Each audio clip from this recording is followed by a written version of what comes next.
Welcome to New Life Live with host and founder of New Life Ministries, Stephen Arterburn. New Life is celebrating its 30th year of ministry this year, 30 years of transforming lives one at a time, thanks to the giving hearts of you, our listeners. New Life Live is dedicated to helping you in life's hardest places. If you have a question you'd like to ask today, our phone lines are open. Call 1-800-229-3000. That number again is 1-800-229-3000. Now here's Steve. Hi, everybody, and welcome to New Life Live. Really glad you're with us here today. Joining me, Dr. Jill Hubbard and Dr. Dave Stoop. Hi, guys. How you doing? Hi, Doing well. Steve. Doing great. Good to be with Did you. you, did you Good to guys be have a with good you. holiday? Well, I'll tell you, we did. We just did all the stuff you normally do, went swimming. We just hung out. It was great. I preached, of course, on Memorial Day weekend, and that always takes it out of you, or Yeah. me. But it was... Well, you had an extra day to rest. Yeah, I did. So, anyway, hope you guys had a good time, and we all are so grateful for those who gave their lives, and we honored them on Memorial Day, and we still continue to honor them. And in my sermon, I mentioned we honor those that they didn't lose their life, but they lost the life that they knew because of an injury that didn't just go away. Their life will be impacted forever, and we sure want to never ever forget that. Oh, I know. And we were talking this weekend about, we feel grateful for the sacrifice. Yeah. But the people who really have skin in the game, I mean, obviously the people who lost their lives, but their families, Oh yeah. right? Yeah. They sacrificed big time for our freedom. So Right. we were trying to honor them this weekend, too. Yep. That's great. And it's not easy, and so often we take these freedoms for granted. And our thing here is we fight for your emotional and spiritual freedom. And we're always encountering folks who would lock you up and keep you locked up. I was just reading in my devotional time this morning, I was reading where it says to follow your spiritual leaders. And I'm doing this Bible, writing some notes in the margins for Amelia to give to her on her 16th birthday. And I love just had that. I just had to say to her, now, this is a very, very true scripture to follow your spiritual leaders. But you want to be sure that the spiritual leader, if you follow them and take their direction, that they're following God and God's word and the whole counsel of God. Because we hear folks, they say, I went to my pastor, told him my husband hit me, and he said, well, just take it. Pray, be silent. God will honor you for that. Well, that's not the whole counsel of God. That isn't. God doesn't want somebody to just sit there and take it and endanger their life and the life of their children. You have to get to safety. You have to be smart. And we hear people say, why? Well, I was on a panel where a well-known pastor, said, you don't need professional counselors. Our preachers are professionals. Well, yes, they went to seminary. They learned to preach. They learned to communicate the truth. But other people are called by God to help people develop deep, rich insight. Isn't that why the Bible says there are many parts to the body? Well, yes, like that a that's pastor right. can't wear all the hats? Right. Right? That's right. Some pastors try to do that because it gives them, in their mind, credibility, because they don't get the credibility from the preaching Right. sense. You know. Right. It's an Or they feel issue. some kind of internal pressure to be all things to all people, Yeah. right? Right. That's Yeah. right. So, when we come back, I'm going to talk to you about Ephesians 4:31 and how that relates to a pastor who believes that every problem has a scripture that can provide the answer, and a counselor who believes there may be something below, deeper, richer, that needs to be dealt with. Both are trying to follow God. We're going to talk about that because I don't want you feeling shameful when you need help from somebody called by God to help you on a one-to-one basis. 1-800-229-3000 to join us here today on New Life.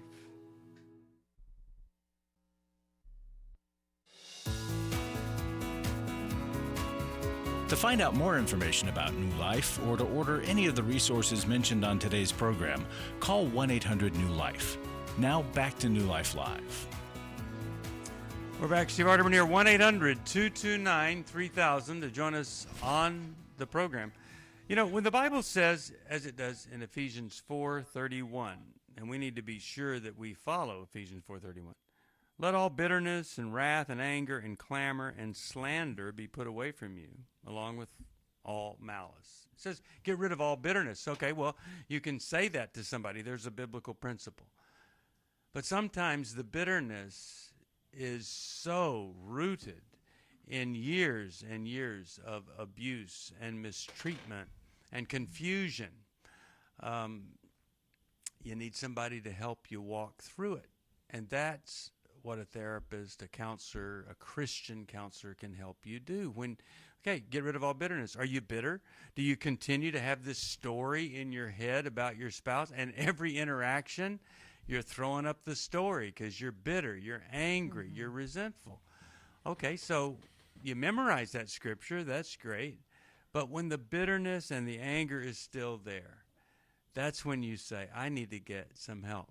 Sometimes a Stevens minister, a lay counselor will help. Sometimes a pastoral counselor will help. If not, you have to go deeper. And you have to honor the fact that some people who are really good, faithful, Bible-believing Christians are teaching other folks how to do counseling from a Christian perspective. Colleges that are founded on biblical principles have whole schools of Christian counseling. To say that we don't need Christian counselors, it's like saying, I know better than a whole lot of smart people who have gone to a lot of trouble to establish biblical counseling schools, schools of theology that offer biblical counseling, professors, researchers, and those that deliver it.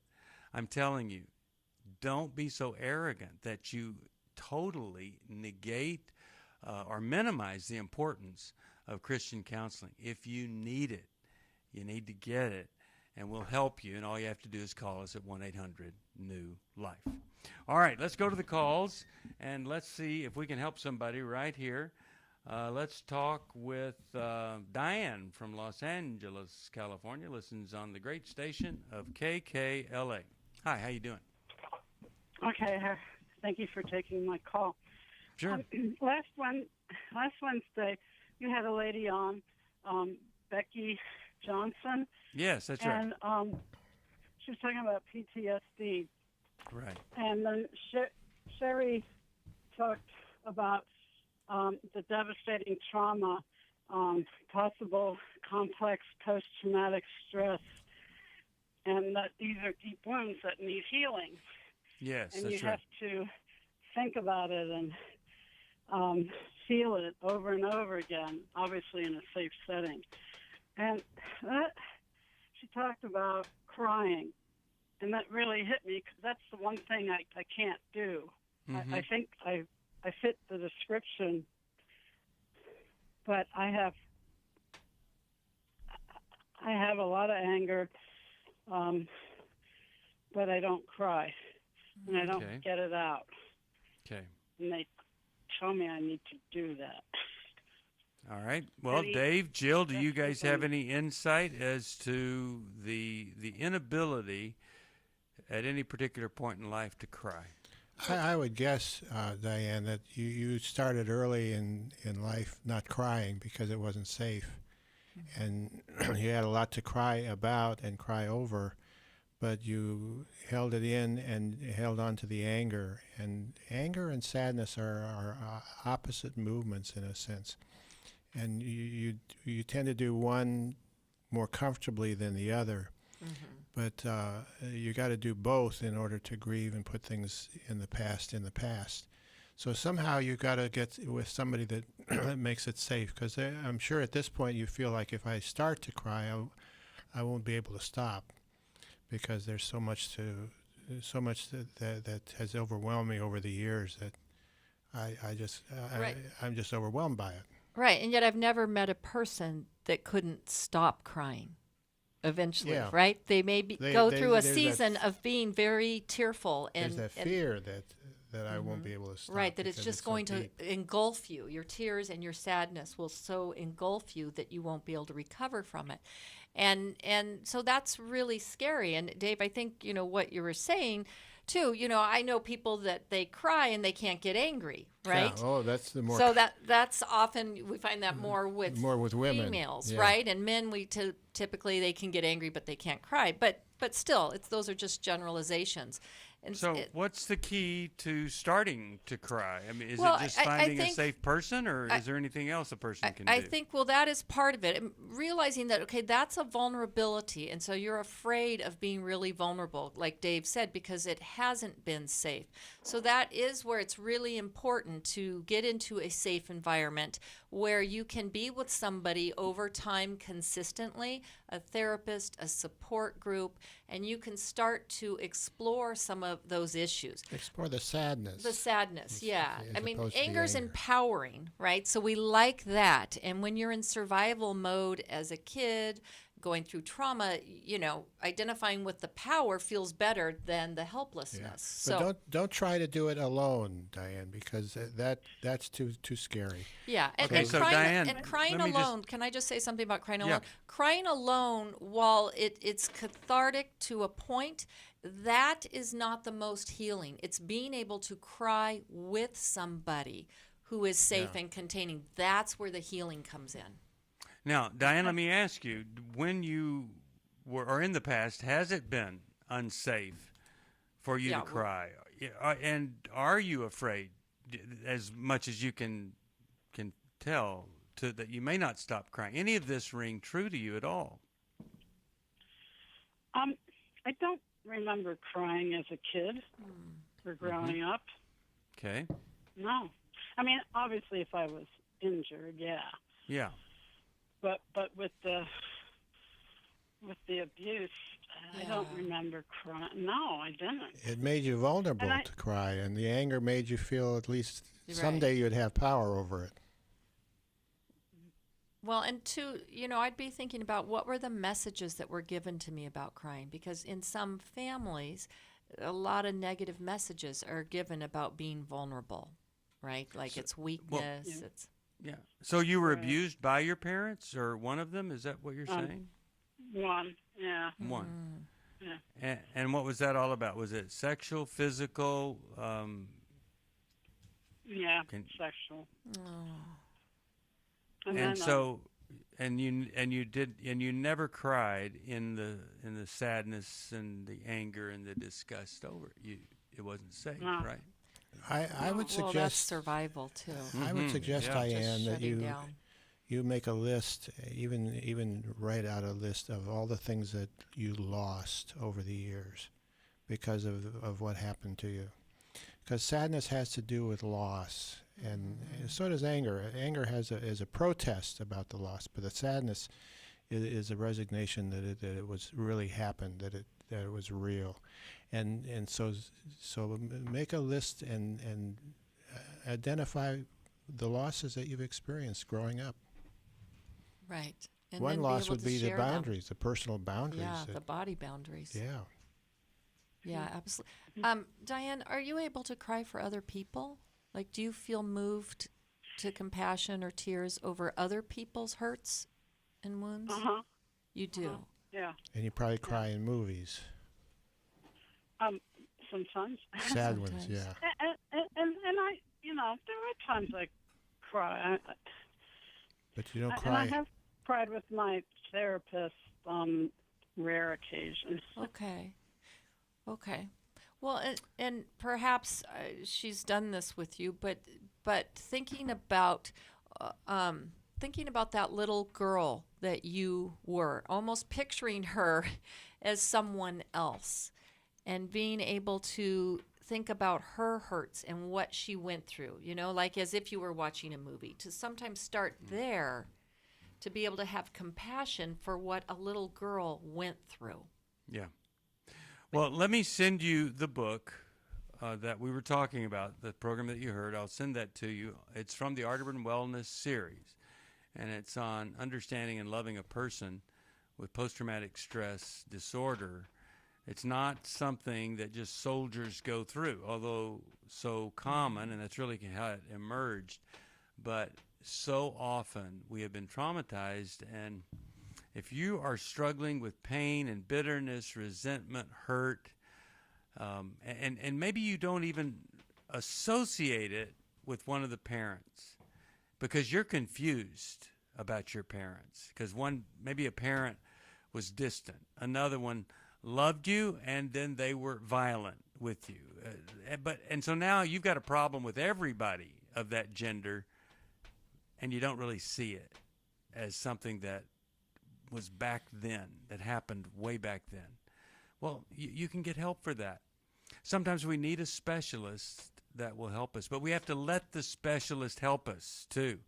We have to let them know. I'm not going to run out on you if you challenge me or you cause me. I'm going to trust you. I'll come back. Because a lot of times I think therapists are really afraid to lose you. They don't want you to leave unhealed. They'll be gentle with you. But if you say, look, just level with me, tell me, I'll be here, maybe you'll get some truth that you've never dealt with before. If you need a therapist, if you need a counselor, a Christian counselor, it's 1-800-NEW-LIFE. Maybe we can help you. Now, tomorrow, I want to tell you, Jason and Shelley Martinkus are going to come on, and they're going to be dealing with sexual addiction. Maybe you love a person who is a sex addict. This would be a great program for you to listen to tomorrow, right here, same time, same station. All right, let's go back to our calls, and how about we talk with Joe, San Francisco, California. How you doing? Hi, good morning. Hi. How can we help today? I have a family member who's very depressed. She's in her maybe 20s or 21, 22, and I really don't know what to do. I don't have the skill. I don't really have strong communications with her, but I wanted to find the source. Where can I go to so I can give it to the parents? The person who sleeps a lot, and then at the same time, the mother told me, the doctor told her she has bipolar, but I really don't know what that stuff means. Okay. So they are under doctor's care. They are, but they don't. They are. I don't know how much. I just know that I'm a strong believer in that God has a message, and if we go to the right sources, it'll be better than just a normal doctor. Mm-hmm. I agree. Mm-hmm. Absolutely. So I guess I would wonder what steps the parents, if the parents are giving you a diagnosis, I'm wondering what steps they have taken. And it sounds like they see the problem, but you're still concerned that maybe it's not being addressed? All I hear is, I don't know if the insurance will cover it. In my mind, I only have one child, but in my mind, if I had 1,000 childs, every child's important. It's not about, it's not a money thing. It's how do I find solution for this person so they can live an adulthood that's normal like everyone else. Do you think they're kind of leery of using medication, Joe? Is that part of the I have no idea. I know that they've given her medication. Okay. I know she's went to different counselors and she's not happy. Okay. Well, the problem with if it's bipolar, then the medication for depression doesn't work over time unless it's also being treated for the other aspect of it. It's a compliance issue, because as soon as somebody starts to feel better, they go off the meds and then they go right back into the depression again. And so we have a book, Understanding and Loving Someone Who with bipolar. That would be a great one. That's coming out. It's not out yet. It'll be out in August. But that would be a helpful book to give to them, and because it gives to the parent or to the parents, to the parents, because the difficulty is it's like diabetes. It has to be continually treated because it's a cellular malfunction is what in the body. It has the issues are secondary to the physical biological problem. Well, when we come back, I want to talk to you about, maybe their next step for those parents.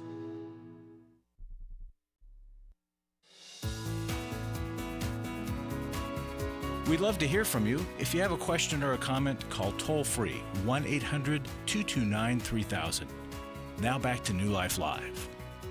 We're back. We're talking with Joe. Joe's very concerned about a 20-year-old whose parents are 22-year-old, yeah. 22-year-old, and he's saying, the parents are more concerned about insurance than helping the child. So you're saying, hey, let's just get them help. Joe, here's what I would encourage you to encourage the parents to do, and that is go online. Encourage them. Hey, look, go online. Or you go online and find a simple article that makes this case. Number one, that this bipolar thing isn't something in the heart. Mm-hmm. It's not something in the soul. And it's not something in the spirit. It's in an organ of the body. It's a malfunction of the organ in the head called the brain. People need to see the brain as an organ, like a kidney. Now, yeah, we have things that we do that crush the spirit or break the heart, divide, split. But this thing, this bipolar thing, it's an organ malfunction. There's medication that fixes that malfunction. And I want to tell you, there are people, just to make this case, there are people that are living in sin. They're bipolar. They go get on the right medication. They're still sinning. It fixes the bipolar problem. What's my point? The physiological problem. Exactly. My point is they didn't clean up their act, and now they're not bipolar anymore.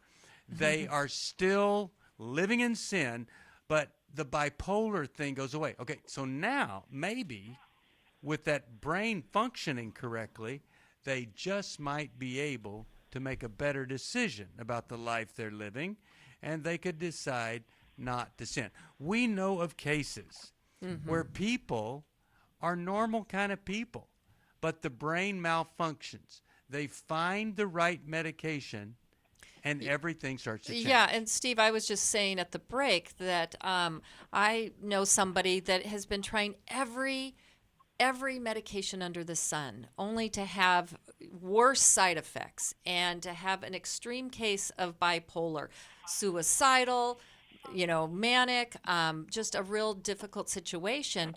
Finally found the right medication, and it's like a miracle, like for the first time to say, I feel happy, and it's a normal happy. Feel normal. I feel normal, right. Right. And so it's one of these things where you can't give up because everybody's brain is different. And sometimes, too, at different stages of life, something kicks in and works. And so you have to exhaust every avenue.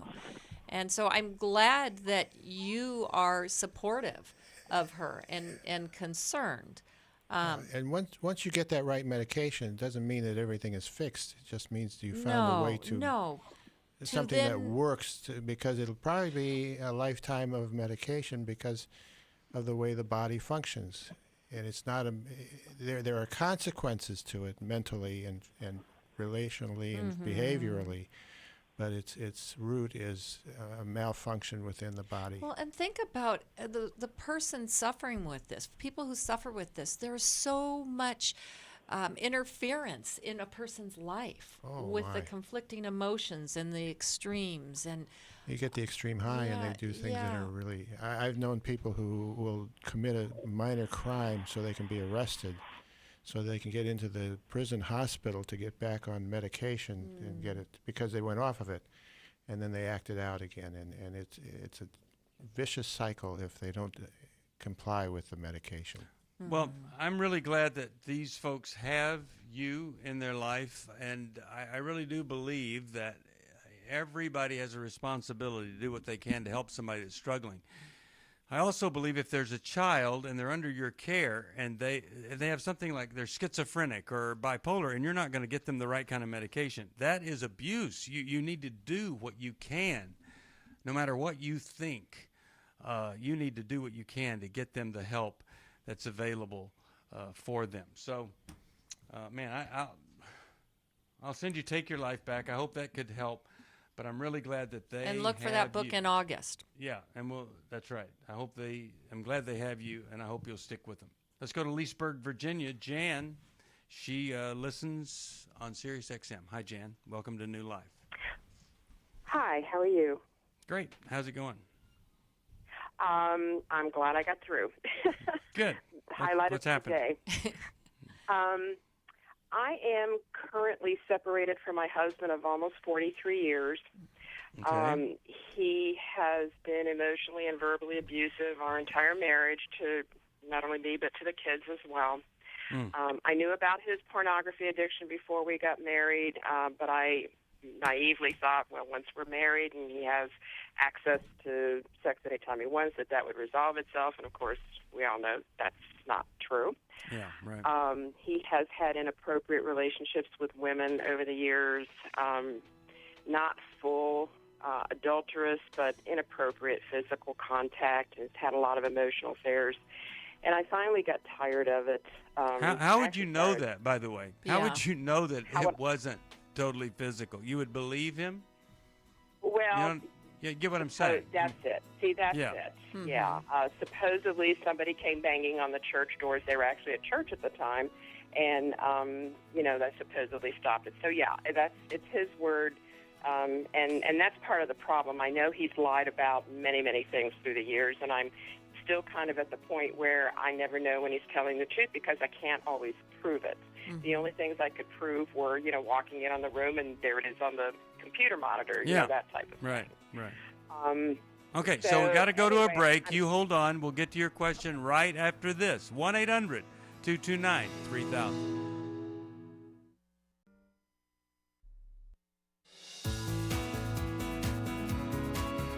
We're glad you joined us for New Life Live. To be a part of the program, call 1-800-229-3000. Now back to New Life Live.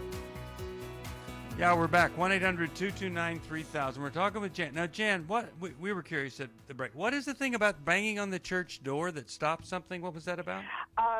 He and this woman were in the same musical group, and the group initially had 4 people, but there would be many late nights when 2 of the group members had already gone home, and he and the other woman were supposedly still at church rehearsing songs. And apparently that's where they were one night when things got out of hand, so to speak. Although he lied to me about that at the time, I didn't find this Sounds out like until about a a year really ago good what story. actually happened. And supposedly somebody was banging on the church doors, and that's the only thing that stopped them from having, actual intercourse. And you put So, up with this for all these years. What has caused you to not want to put up with it any longer? And that's exactly what my counselor asked me. It's Yeah, like, why why did now? it take you so long?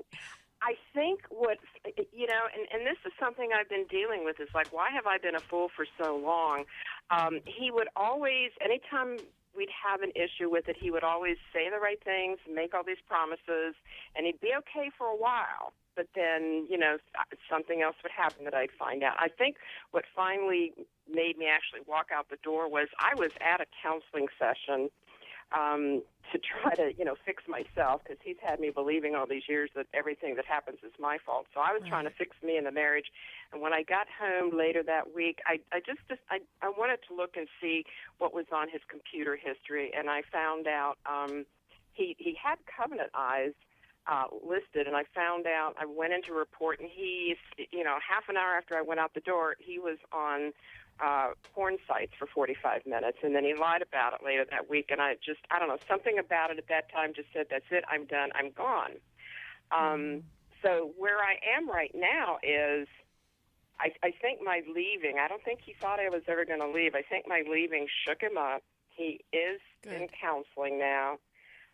He looks like he's doing and saying the right things, but I just don't feel like what he's doing is still enough. I mean, he's read your book, Worthy of His Trust. He says he wants to win my trust back and do all this kind of stuff. But I feel like right now he's just checking off boxes of, okay, well, I did that. That should make her happy. I did that. Well, He yeah. is. You're right. And He's checking here's boxes. the thing. When you said that you would confront him or catch him or something, and then he would be all right for a while, he was never all right. you were all Yeah. right for a Yeah. while. He was Yeah. never right. Yeah. He just knew what to do to make you feel all right, to get you off the beaten path. Now, look, think about this. He has ripped the heart out of your marriage, right? Yep. He has betrayed you, lied to you over and over again. And here's what he's going to do to make up for it. Once a week, he's going to sit down with a counselor and visit. And he may not even be truthful with the Well, counselor. he read a book, Steve. And he's going to read a book. You'll read You know- another Yeah. book. See, here's the thing. That's Does he have regret? Absolutely. Does he have remorse? I don't know. So what you Yeah. have to do is to say to yourself, this man only does what I require for me to feel better. Well, you're not feeling better now, right? Nope. So you tell him you go to every man's battle. And if that's not successful, then quit your job and go into a sex addict treatment program for a year. But why don't you go to that weekend for 48 hours? Don't you think that's the least you could do? Yeah. He wanted to go to that.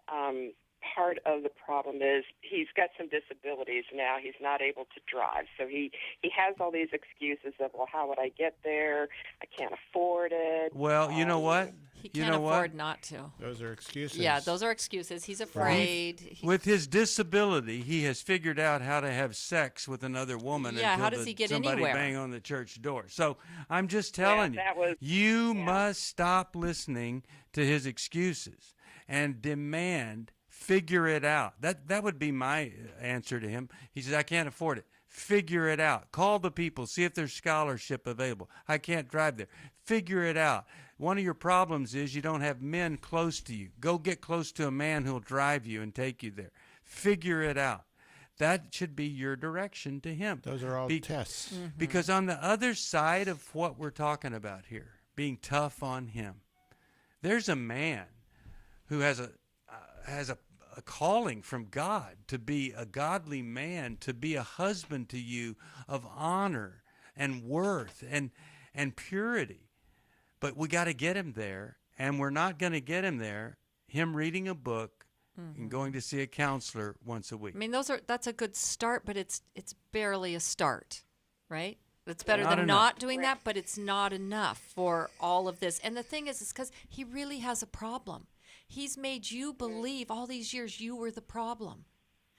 And that was just a decoy because he doesn't know what to do about his problem, so he's given into it. And what you have to do, Jan, is over time wait and see if any of this is going to continue, because that's the only way you'll know that something's different is that over time.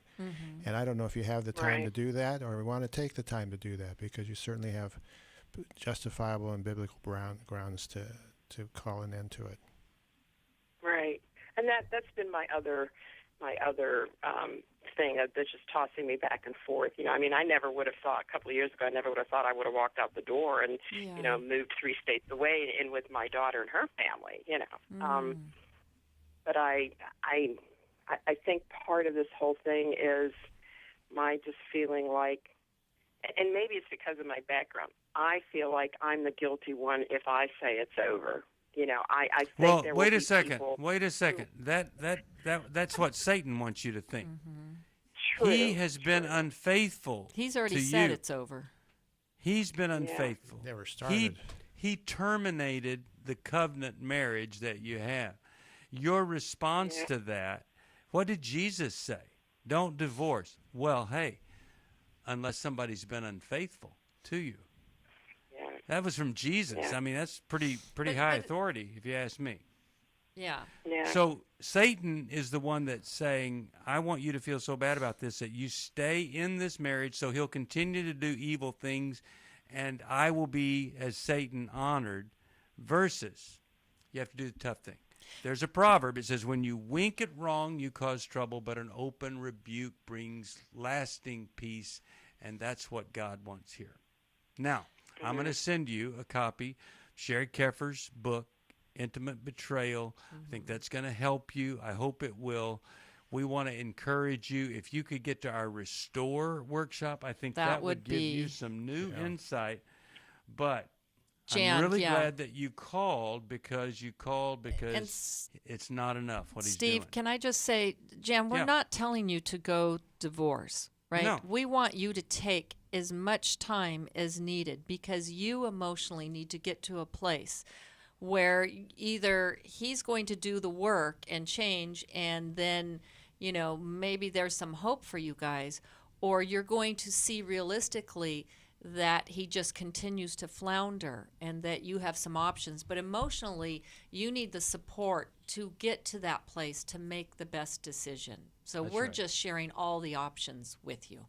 Right. We want to see a happy, healthy marriage, but he's got to get the help first. Speaking of happy and healthy, Larry Sonnenberg's in the studio. Larry. Hi, Steve. Larry, we got a little note from we did. Salem Broadcasting. They're the ones we are on their stations. They have the greatest impact in this Christian world here. And they essentially said, you're not doing enough. You have to do more in paying your your debt to us. We need to do more. We need to do better. We do. We had a year end. We had a really great year end, and that rolled over into January. I can't get it out. And we were doing really well. And then February, March, and April came, and we've had tough times. And so the note was just, you really got to pick it up a little bit. They didn't threaten. They're not saying we're going to kick you off, but they're noticing that we haven't really kept up the way we should. So that's why we need your support. You know, Club New Life has been a big deal. We have been adding people. It's been going really well. Thank you for everybody who is giving, and thank you for everybody who's joining Club New Life. But so far, Larry, the Club New Life signups have added how much support per month to us, and what's that going to result if we keep it up over a year? Well, over a year, it's going to be like, I don't know, $40,000 or $50,000 a month. That's huge for us. Yeah. Huge. So sign up for Club New Life if you can, $30 a month. Yeah, and so, you know, I just want to say, too, I have not really been this optimistic as I've been right now. And the thought of it's always darkest before the dawn is what I'm feeling, because it's heavy when you have a burden of finances and you're depending on donations. Right. But we need your help. Please support us. All right. 1-800-NEW-LIFE if you can help us.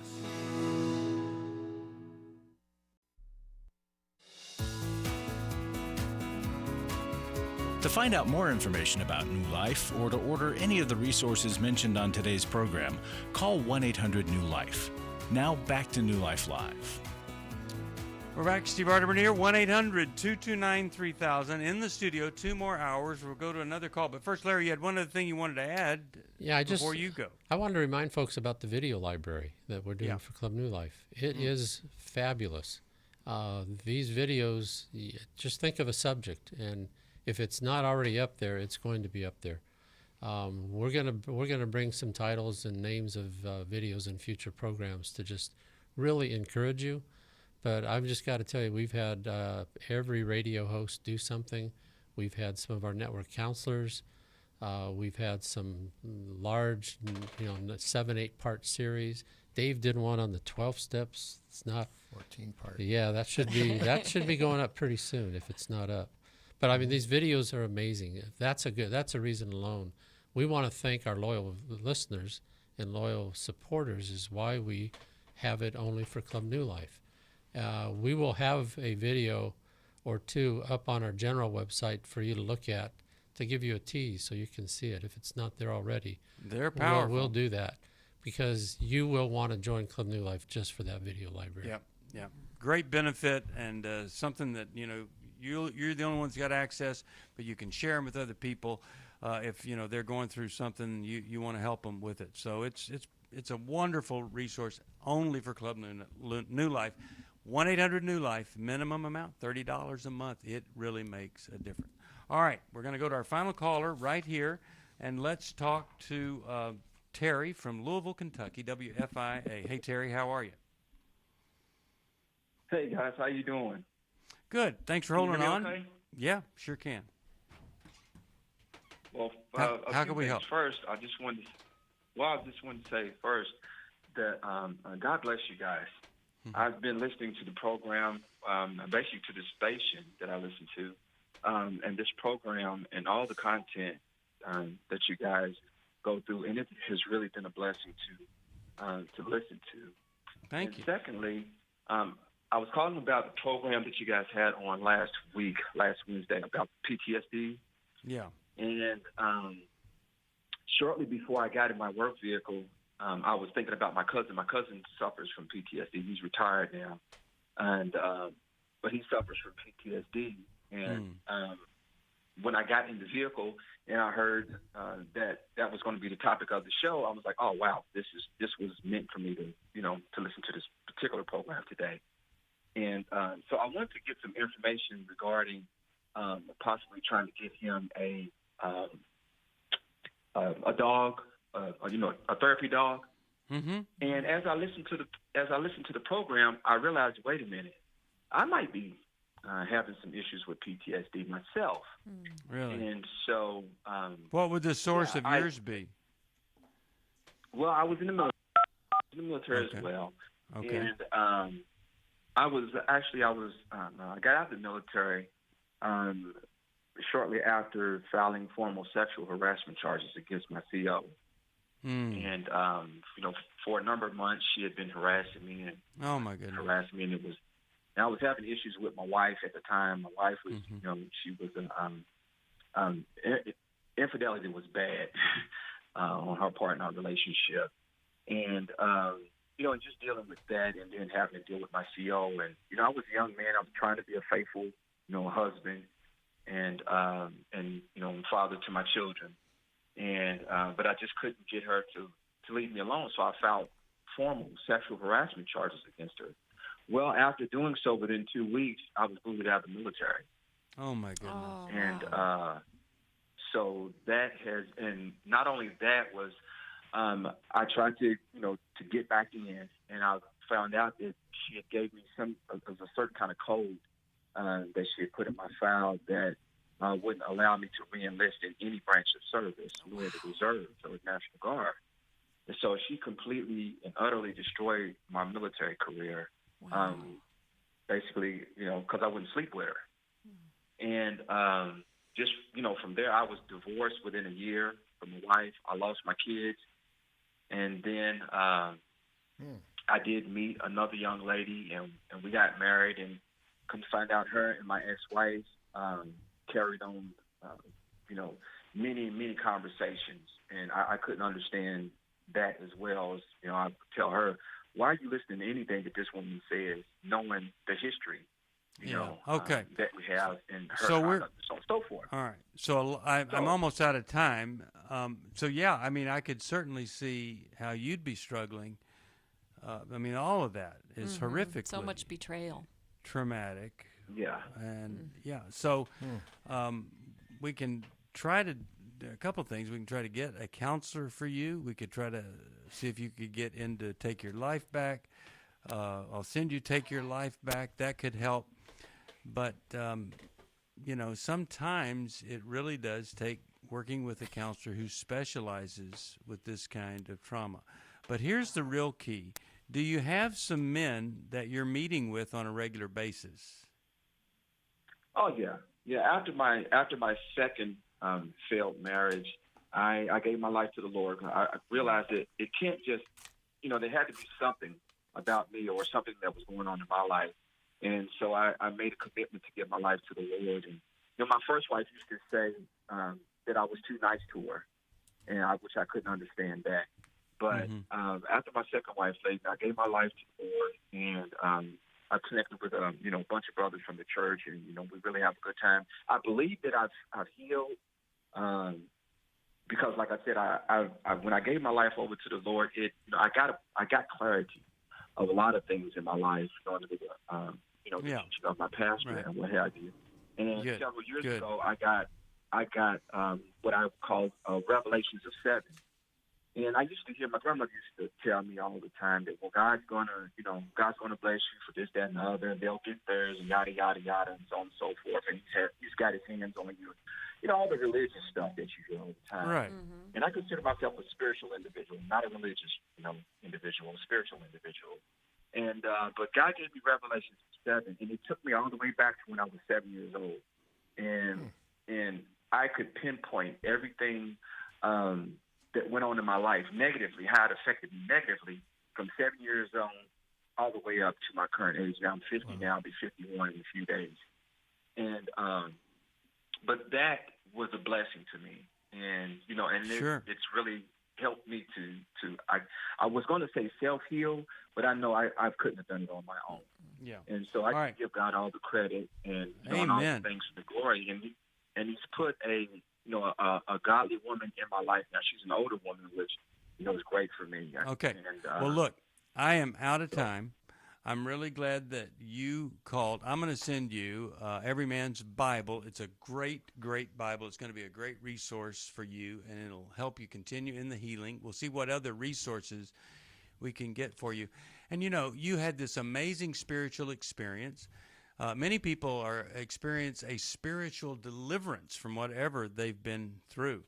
But, no matter what God does or how God does it, there's still a path to follow, a godly path that builds our character, that helps us mature in the Lord. We're never done. No one is ever done. And this is just a great example of it. And I'm so glad you were listening, and then you were thinking, well, hey, let me help my friend. And then you thought, maybe there's still some work for me to do. I think there's always work for all of us to do. And when you need some help with that work, you call us at 1-800-NEW-LIFE. How many men are struggling with sexual integrity? You women, you can let them go to counseling or do nothing. Or you could say, this Friday in Washington, D.C., every man's battle starts. Honey, you go. It's the least that you could do. Every man's battle, Washington, D.C., this weekend. We're also going to go there for the Marriage Intimacy Intensive in July. Call us, 1-800-NEW-LIFE. We hope this program has helped you by giving you insights for handling the challenges you face in your life. We want you to know that we're here for you, but you also need to know that New Life Live is a listener-supported ministry. To make your donation or to get any of the resources mentioned on today's program, call 1-800-NEW-LIFE. That's 1-800-639-5433, or write to us at New Life Ministries, P.O. Box 1029, Lake Forest, California, 92609. Please join us again tomorrow for New Life Live.